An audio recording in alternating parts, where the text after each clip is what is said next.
Hi, I'm Simon with AppliancePartsPros.com. Today we're going to show you how to repair your appliance. Are you ready? Remember, anytime you work on your appliance, make sure it's unplugged or the circuit breakers are off so there's no chance of electrocution.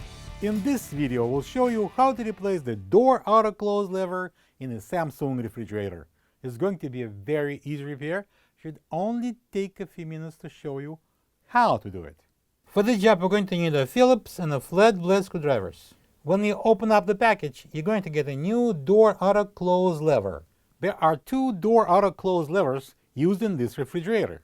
Each of them is mounted on the top of the refrigerator door. The auto-close lever ensures that the door closes completely. If one of the French doors won't stay closed tightly, check and replace the door auto-close lever. To fix the problem, we need to open the door that gives you the trouble. Right now we're going to climb up on the top here at the door hinge, and this is the part that door auto closure lever. I'm going to take out this single Phillips screw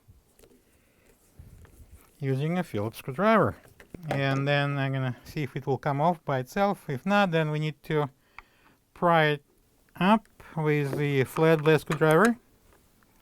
This is the old door auto close lever next to the new one. If you don't have this part, you can get it from AppliancePartsPros.com. And now we're going to install the new part here. That goes this way. And I'm going to secure it with this Phillips screw.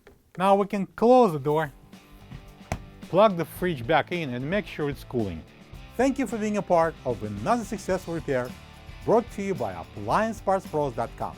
For any of your future appliance repair projects, please check out our other videos available on our site, on Facebook, on YouTube, and on Instagram.